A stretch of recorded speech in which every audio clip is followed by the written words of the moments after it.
Very good, start करें।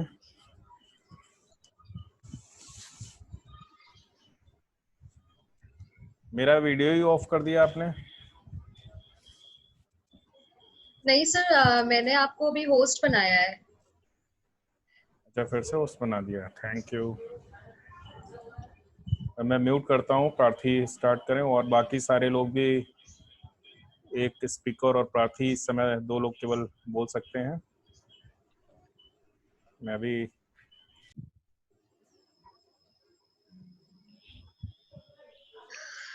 Okay, so very good evening to all. I, Prarthi, along with all BJSF members, welcomes you in this live talk session. So like always, let me first briefly introduce you with Bindas Jew Social Foundation. BJSF is a non-profit organization that aims to help the needy and provide happiness. It was formally registered in the year 2018 and its founder is a respected Mr. Rajiv Verma. So now talking about today's session, today's guest is one of a worthy personality who makes students able to be at the superior level, and we appreciate their service. We think of him as a best guide and mentor. So it's my pleasure to welcome Dr. Muhammad Shadab Khan, Associate Professor at Integral University, Lucknow. Dr. Muhammad Shadab Khan has more than 19 years of teaching and industrial experience. He has completed his BTech from MIT Moradabad in 2001 in mechanical engineering. He has also completed his MTech and PhD in the field Beer and Tribology from Integral University. At present, he is working as Associate Professor in the Department of Mechanical Engineering, Integral University. He is passionate about fundamental physics to go deep for knowing the realities of nature. So a very warm welcome to you, sir. We believe that today's session is going to be a very informative and a beneficial one. And all of us here know that today's session is going to be on theory of relativity. So I will request you to please take forward this session. Okay, thank you, Prarthi. And first and foremost, I would like to thank this BJSF and Rajiv sir and all of you members of this BJSF for giving me this opportunity. And this session is all about theory of relativity. And as already we were discussing that this is somewhat technical one, and people who are background of this science and physics, they must know very well about this technical things. And but I came to know that there are some other persons who are not to the background of this physics, so it's a mixed audience. So my purpose is to explain things in a very convenient way, and I will explain by best thing by in a very normal manner. And I would like to share my screen first of all. Okay, I can share it. Host disabled. Yes, sir. Okay. So there is some representation of PPT, and speaking to it, just remember that these are some slides which I have made earlier also. But इसमें कुछ equations भी होंगी और कुछ बहुत सारी ऐसी बातें होंगी जो हो सकता है आप लोगों को थोड़ा सा समझ में ना आए या जिन लोगों को भी ना, but ignore that, you have to listen to me and you have to go by the motion जो मैं बता रहा हूँ. कुछ क्वेश्चंस किसी को समझ में आएगी, जिसको नहीं समझ में आएगी एट द एंड हम उसको डिस्कस भी कर लेंगे. तो अभी तो फिलहाल आपको जो प्रेजेंटेशन मैं यहाँ पे स्क्रीन पे शेयर करूंगा, ओके, ये disable host disable participant screen sharing, you have to, आपने डिसेबल कर रखा है इसको शायद. Sir, you have been made the host now, so please try again. Okay, now. Okay, thank you.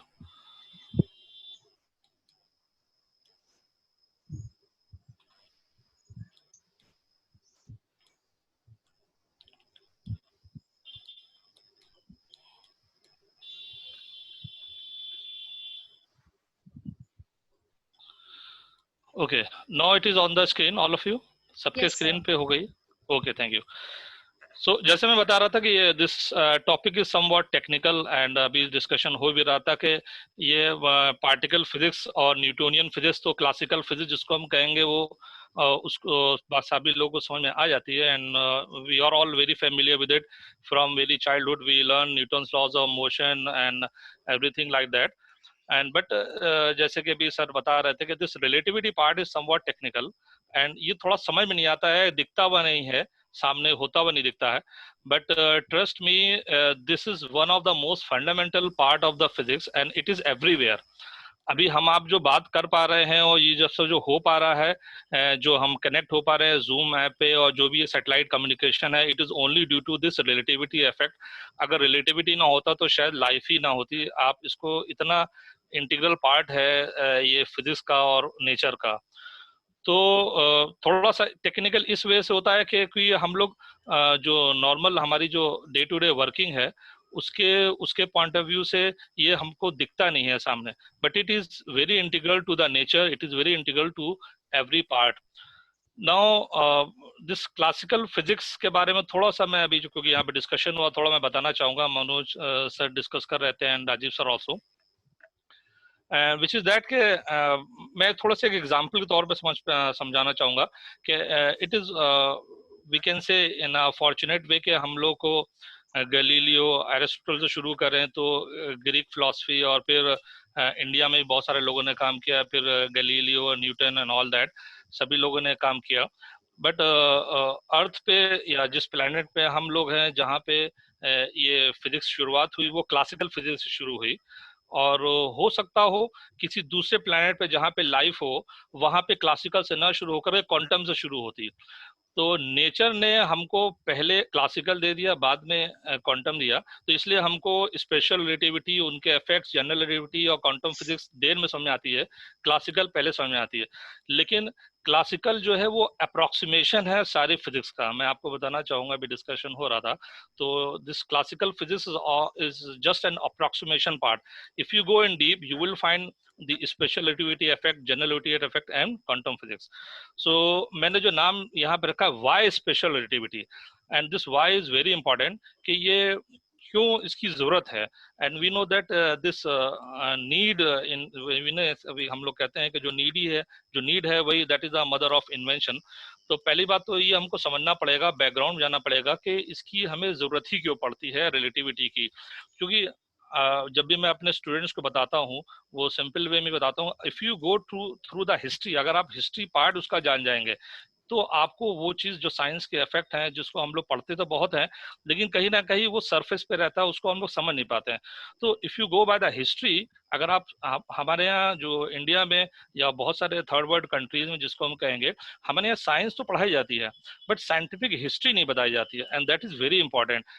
हम लोग सरफेस पे ही रहते हैं, और जब अगर आप साइंटिफिक हिस्ट्री को जानेंगे कि ये कैसे आया, ये कहाँ से आया, तो आपको वो कोर पता चल जाएगा, वो पॉइंट पता लग जाएगा, जिसकी जो है वो बहुत इंपॉर्टेंस होगी उसको कंसेप्ट को समझने में। तो शुरू करते हैं वाई स्पेशल रिलेटिविटी। एंड क्योंकि पार्ट 1 मैंने इसलिए लिखा है कि स्पेशल जो रिलेटिविटी है वो दो पार्ट में डिवाइड है, एक स्पेशल रिलेटिविटी है, एक जनरल रिलेटिविटी। तो today we are discussing this special relativity. Now these are the concept summary which we will be having. Concept summary is what is relativity, Galilean relativity, transformation, Newtonian relativity, Maxwell equation, speed of light, ether hypothesis, and Einstein hypothesis, which is a special relativity part. Now going by this relativity, first of and foremost I would like to read this, the very technical definition of relativity, which is the principle of relativity is the requirement that the equation describing the laws of physics have the same form in all admissible frames of reference. तो यहाँ पे जो हम discuss करना चाह रहे हैं, what we are discussing here, just a minute, what we are discussing here, we wanted to discuss that कि how this laws of physics will vary from one reference frame to another reference frame. Now what are these reference frame? Reference frame are the points through which we measure the distance. आप लोगों को बहुत important छोटे से simple से example से ये समझ सकते हैं कि जैसे हम लोग प्लेन ऑफ पेपर में कोई लाइन बनाते हैं तो एक्स वाई प्लेन बनाते हैं। तो अगर आपको एक्स एक्सिस पे डिस्टेंस मेजर करना है तो वाई लाइन से आप मेजर करेंगे, और अगर वाई एक्सिस पे डिस्टेंस मेजर करना है तो एक्स लाइन पे। तो that point origin is the reference point. Now when we talk about this reference frame, तो basically in physics we want to go through the mathematics कि ये किस तरीके से कोई भी चीज वेरी कर रही है, चाहे velocity हो गई, speed हो गई, किसी reference point से कैसे वेरी कर रही है. तो relativity refers in general the way physical measurement made in a given inertial frame that are related to measurement in another reference frame. Now there is one thing more which is called inertial reference frame. Inertia reference frame वो reference frame होते हैं, जैसे कि पहले तो हम इसके word को जानेंगे. इनर्शिया, इनर्शिया जो वर्ड है, आप लोगों ने न्यूटन्स लॉज के बारे में पढ़ा होगा, लॉ ऑफ इनर्शिया. तो लॉ ऑफ इनर्शिया मींस पहले तो आप इनर्शिया वर्ड को जानिए. इनर्शिया वर्ड बना इनर्ट से. Inert means which doesn't want to change, which doesn't change, जो बदलना चाहता है, वो अपने सिस्टम से बिल्कुल इक्विलिब्रियम में रहना चाहता है. That is inert. जैसे इनर्ट गैसेस को हमने सुना होगा, दे डजंट रिएक्ट. तो इनर्शिया भी है एक वो पोजीशन है फिजिक्स में जो चेंज नहीं होती है, वो एक कांस्टेंट स्पीड से या कांस्टेंट वेलोसिटी से कह सकते हैं मूव करती है. ठीक है. तो अब इनर्शिया फ्रेम वो फ्रेम होते हैं, या तो वो रेस्ट में हो, जैसे आप इस टाइम हम बैठे हैं, तो अगर हम रेस्ट में हैं तो हम इनर्शियल फ्रेम में हैं, और अगर हम मूव कर रहे हैं, अगर हम मूव करें तो कांस्टेंट स्पीड से मूव करें. ठीक है. तो अगर हम किसी डायरेक्शन में, पर्टिकुलर डायरेक्शन में कांस्टेंट स्पीड से मूव कर रहे हैं, तो वो भी रेफरेंस फ्रेम हमारा इनर्शियल रेफरेंस फ्रेम कराएगा. तो पहली बात तो आपको समझ में ये समझ लेना चाहिए कि इनर्शियल फ्रेम कौन से होते हैं. ये दो फ्रेम की हम बात करेंगे. एक रेस्ट फ्रेम होगा, जैसे कि आपकी वेलोसिटी 0 होगी, और एक रेफरेंस फ्रेम वो होगा जिसमें आप मूव तो कर रहे हैं, पर मूव आप करेंगे कांस्टेंट वेलोसिटी से या स्पीड से. वेलोसिटी को हम डायरेक्शन ऐड कर लेते हैं. तो अगर आप किसी पर्टिकुलर डायरेक्शन एक कांस्टेंट मैग्नीट्यूड से मूव कर रहे हैं, तो आपका वो फ्रेम ऑफ रेफरेंस इनर्शियल कहलाएगा. अब इंपॉर्टेंट पार्ट ये है कि यहाँ पे इस रिलेटिविटी में, स्पेशल रिलेटिविटी में या इनर्शियल रेफरेंस फ्रेम में एक्सेलरेशन को कंसिडर नहीं किया जाता है. हम सब जानते हैं एक्सेलरेटर जो होता है, जब हम स्पीड बढ़ाते हैं तो हमारी स्पीड जो है वो इंक्रीज या डिक्रीज करता है. ठीक है. दूसरी बात है क्वांटिटीज इनवेरिएंट. इनवेरिएंट मतलब वो होता है जिसको हम वेरी नहीं कराते हैं. Quantities invariant if all the inertial observer obtain the same value. तो शुरुआत करते हैं सबसे गैलीलियो की, कि गैलीलियो ने इसको एक्सपेरिमेंट किए, क्योंकि जब आइंस्टाइन से सबसे पहले पूछा गया कि what you think about relativity, who is the original man, you और गैलीलियो, तो he said the Galileo was the original man who discovered relativity. And you know Galileo was a not a theoretical scientist, or he was a practical scientist, and he tend to do lots of experiment. And at that time this rationalism, जिसको हम Europe का Renaissance कहते हैं, एक वो period था जिसमें हर चीज को टेस्ट किया जा रहा था. यानी जो भी हमारे जो फंडामेंटल्स हैं, चाहे वो रिलीजियस फंडामेंटल्स हों, चाहे वो सोसाइटी के फंडामेंटल, सबको चेक किया जा रहा था लॉजिक के ऊपर, रैशनल व्यू के ऊपर, जो कि शायद हमारे यहाँ बहुत कम है. हम बात तो बहुत करते हैं, लेकिन रैशनलिज्म के ऊपर हम कहीं ना कहीं फेल हो जाते हैं. तो जब ये वो दौर था यूरोप में, तो उस टाइम पे बहुत सारी चीजें एक्सपेरिमेंट से होती थी. और आपने सुना होगा that famous experiment of tower of Pisa, जिसमें बॉल ऊपर से जो है दो डिफरेंट मासेस की बॉडी को जो है वो ऊपर से गिराया जा रहा था. हालांकि इसमें भी बाद में कंट्रोवर्सी हुई, बट एनीवे गैलीलियो ने वो एक्सपेरिमेंट किया. अगर एक हैवी बॉल ली और एक लाइट बॉल ली और दोनों को फेंका और देखा कि दोनों ही सेम एक्सेलरेशन से सेम टाइम पे नीचे की तरफ आती हैं. तो there is no difference of acceleration in mass of the body. तो उसी तरीके का एक्सपेरिमेंट गैलीलियो ने किया था. मैं यहाँ पे एक एनिमेशन यहाँ पे चलाऊंगा अभी, तो अगर आप देखेंगे कि एनिमेशन आपको शायद दिखे यहाँ पे चलता हुआ, तो आई थिंक एनिमेशन आपको दिख रहा है ऑल ऑफ यू?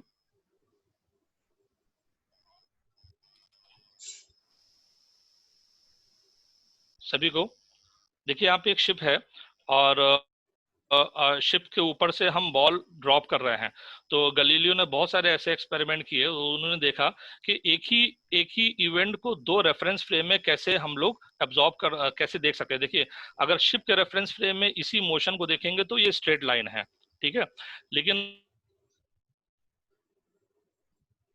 अगर शिप से बाहर जो शोर पे पैराबोलिक नजर आएगा. देखिए आपको ये इसमें दिखा रहा होगा कि ये शिप जो है वो जब आगे मूव कर रही है, तो that the ball is travelling a parabolic path.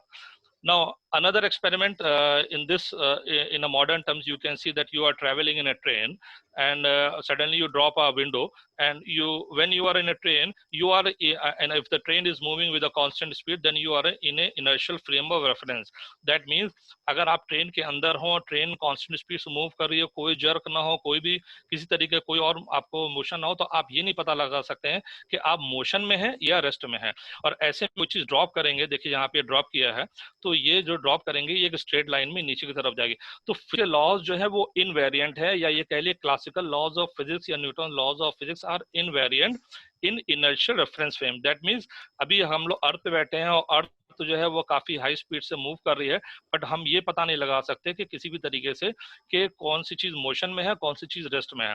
तो it is only applicable when the body is moving with constant speed. So Galileo conducted experiment on ordinary ship, which is written here, you can see. Now coming to the meaning of this part, if the ship is drifting along the uniform velocity, all the experiment and phenomena inside the ship will be just the same as if the ship were not moving. That means you cannot distinguish. अगर आप train में बैठे हैं और आपको train का बाहर का कुछ भी ना दिखे और बिल्कुल अंदर फ्रिक्शनलेस इन्वायरमेंट बैठे हैं, तो आप पता ही नहीं लगा सकते हैं कि ट्रेन मूव कर रही है या रेस्ट में है। And there is no law of classical physics which can tell you कि whether you are in motion or you are in rest. तो that is the meaning of inertial reference frame. Now problem यहीं से शुरुआत हुई। These people, जो लोग इसको experiment कर रहे थे उस टाइम पे, तो उनको ये चीज समझ में नहीं आई कि ये क्यों है कि लॉज ऑफ फिजिक्स इनवेरिएंट है जब हम मोशन में होते हैं या हम रेस्ट में होते हैं। खैर, अब अगर हम आगे एक और इसको एग्जाम्पल समझेंगे कि देखिए यहाँ पे दो ऑब्जर्वर हैं, एक ऑब्जर्वर ए है, एक ऑब्जर्वर बी है, और ऑब्जर्वर बी जो है वो ऑब्जर्वर ए मूव कर रहा है विद 10 मीटर पर सेकंड, एक प्लेटफॉर्म पे मूव कर रहा है, और उसके ऊपर वो 2 मीटर पर सेकंड कोई बॉल भी थ्रो कर रहा है। तो ऑब्जर्वर बी को सेम बॉल मूव करता नजर आएगा 10+2 which is normal addition of the velocities, we can say कि 10+2 हो जाएगा 12 मीटर पर सेकंड में। ठीक है, तो ये ऑब्जर्वर बी को जो कि रेस्ट रेफरेंस फ्रेम में है, और ऑब्जर्वर ए जो कि 10 मीटर पर सेकंड से मूव कर रहा था, उसने एक बॉल थ्रो करी, तो टोटल वेलोसिटी दिखेगी 12 मीटर पर सेकंड में।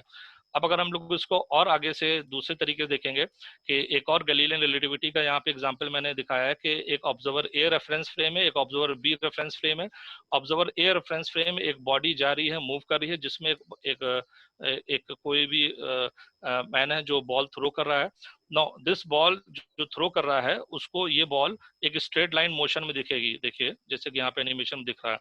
लेकिन सेम यही मोशन जो रेस्ट में है, जिसकी वेलोसिटी 0 है, ऑब्जर्वर बी, उसको ये बॉल एक पैराबोलिक ट्रेजेक्टरी में दिखेगी।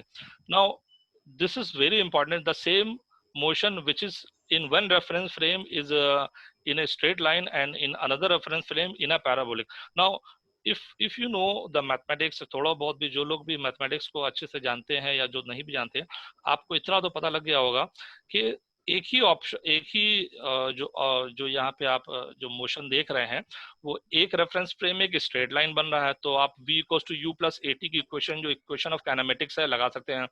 दूसरे रेफरेंस फ्रेम में आप इस इक्वेशन को नहीं लगा सकते हैं, तो v = u + at वाली इक्वेशन नहीं बनेगी, क्योंकि यहाँ पे पैराबोलिक पाथ है। पर फिर भी both will agree on the validity of Newton's laws, और जो कि यहाँ पे लिखा हुआ है that the both will agree on the validity of Newton, यानी दोनों के रेफरेंस फ्रेम में न्यूटन लॉ में कोई वेरिएशन नहीं आ रहा है। तो आगे हम लोग बढ़ते हैं। इसी तरीके से एक और रेफरेंस फ्रेम को मैंने एग्जांपल समझाया कि एक एस रेफरेंस फ्रेम है और एक एस डैश रेफरेंस फ्रेम है। S dash reference frame v velocity से मूव कर रहा है, कोई p इवेंट हुआ है, तो p इवेंट जो है वो दोनों रेफरेंस फ्रेम में अलग अलग तरीके से मेजर किया गया है। उसमें x डैश है, इसमें vt है। टोटल वेलोसिटी अगर आप टोटल डिस्टेंस देखेंगे तो vt + x डैश है, और यहाँ पे न्यूटोनियन रिलेटिविटी को मैंने यहाँ पे सॉल्व किया है, and you can see that f = m × a and f = m d2x/d2 a, जहाँ पे एक्सेलरेशन जो होता है वो d2x/dt² होता है। Now this a is the acceleration of the body in s reference frame, और अगर हम इस बॉडी को ट्रांसफॉर्म करें दूसरे रेफरेंस फ्रेम में, तो f डैश = ma डैश आता है, and we will get final equation f = f dash. और ये मैंने यहाँ पे करा है, एक सिंपल मैथमेटिक्स से दिखाने की कोशिश करी है। अगर आपको इक्वेशन समझ में आ रही है तो ठीक है, नहीं समझ में आ रही है तो कोई भी प्रॉब्लम नहीं, हम रिजल्ट इसका समझ लेंगे कि हम करना क्या चाह रहे हैं। Now you can C x = x dash + vt, और x डैश को x - vt डैश करेंगे, और इसको हम सिंपल एक यहाँ पे कैलकुलस सॉल्व करेंगे, क्योंकि हम जानते हैं f = हो जाएगा, f डैश हो जाएगा m d2x/dt², और x डैश की वैल्यू x - vt रखेंगे, तो फाइनली f डैश = f आ जाएगा, and that is very important. Now we can say that Newton's laws, or in general laws of physics, are invariant with respect to inertial reference frame. यहाँ तक के जो जो जो जो फिजिक्स थी, इसलिए मैंने लिख रखा है that is all is well, there is nothing variation, no variation यहाँ पे दिख रहा है। एंड यू कैन, अगर आपको समझ में नहीं आया तो मैं फिर से एक बार समझा, what we are doing here, we wanted to test the Newton's laws, कि न्यूटन्स लॉज इन रेस्ट और Newton laws in another frame which is moving with a constant velocity, क्या उनमें कोई वेरिएशन आता है। तो हमने जब चेक किया मैथमेटिक्स से तो there is no variation, and you can see f equals to f dash and all is well, so there is no problem in this case कि फिजिक्स में गैलीलियन ट्रांसफॉर्मेशन, जब गैलीलियन ट्रांसफॉर्मेशन करते हैं Newton loss पे तो बिल्कुल fit बैठता है। तो फिर प्रॉब्लम होती कहाँ पे है वो आपको अब समझना है कि प्रॉब्लम आती कहाँ पे है। एंड द प्रॉब्लम जैसे लिखा है, so where is the problem, and the problem arises with the speed of electromagnetic waves which is light. हम जानते हैं लाइट एक इलेक्ट्रोमैग्नेटिक वेव है जो 300,000 किलोमीटर या 3 लाख किलोमीटर पर सेकेंड की स्पीड से मूव करती है, but with reference to what, किसके रेफरेंस में। ये यहाँ पे एक इंपॉर्टेंट पॉइंट है कि अगर स्पीड ऑफ लाइट को आप मेजर करना चाहें तो किस रेफरेंस फ्रेम्स के थ्रू उसको मेजर करेंगे, यहाँ से ही प्रॉब्लम शुरू हुई। तो जब तक हम स्पीड ऑफ लाइट को नहीं अपने काउंट में लेते थे तब तक ये प्रॉब्लम नहीं आई थी, और जब हमने इलेक्ट्रोमैग्नेटिक वेव्स के बारे में जानना शुरू किया, and the problem arises. Now, from where this comes, and we know there was a great scientist Maxwell, and हम जानते हैं कि Maxwell was one of the genius we will be knowing from many years, and unfortunately Maxwell को जितना credit मिलना चाहिए Newton और Einstein बराबर उतना क्रेडिट नहीं मिलता है। बट जैसे कि आइंस्टाइन ने खुद लिखा कि I stand on the shoulders of Maxwell, तो आइंस्टाइन ने अपने ऑटोबायोग्राफी में लिखा कि इफ मैक्सवेल ना होते तो आइंस्टाइन का कोई कैरियर ही ना होता। ऐसा क्यों है? ऐसा इसलिए है कि मैक्सवेल ने इलेक्ट्रोमैग्नेटिक लॉज को दिया, and he was such a guy and genius, a mathematician, a physicist, जिनका खुद का पहला पेपर 14 ईयर, जिसको हम कहेंगे 14 साल के 14 ईयर्स की एज में पब्लिश हुआ था। And he was such a kid कि उनको जाने की परमिशन नहीं मिली थी, और लोगों कोई उनकी जगह पे कोई दूसरा प्रेजेंट करने गया था। लेकिन 48 ईयर्स की इनकी डेथ हो गई, और उस 14 से 48 ईयर्स में इन्होंने बहुत सारा काम किया मैथमेटिक्स और फिजिक्स को जोड़ करके। और जो मैक्सवेल साहब थे ये फैराडे के एरा में थे, तो क्योंकि फैराडे जो थे वो एक्सपेरिमेंटल साइंटिस्ट थे और उनका थ्योरेटिकल फिजिक्स से ज्यादा लेना देना, यानी मैथमेटिक्स में वो कमजोर थे। मैक्सवेल ने क्या किया कि उनके जो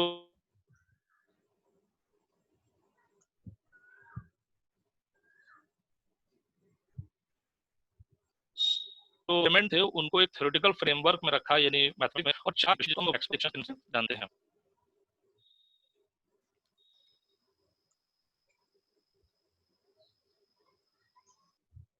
Okay, just it's stuck. So there was some technical problem, I think. Just a bit.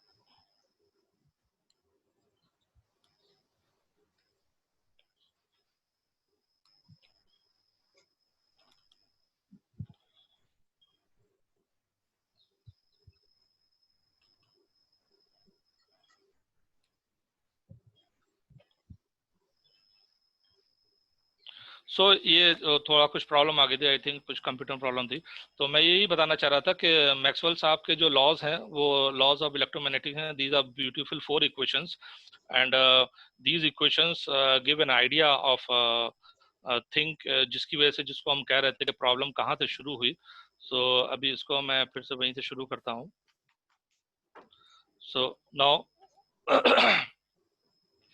it is on the screen. Hello. No, sir, not right now. Okay, just a minute.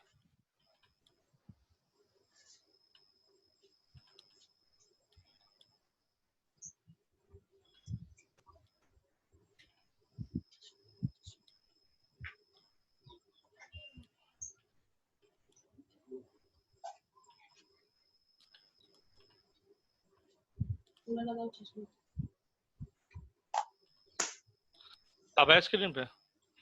Ji sir. Okay.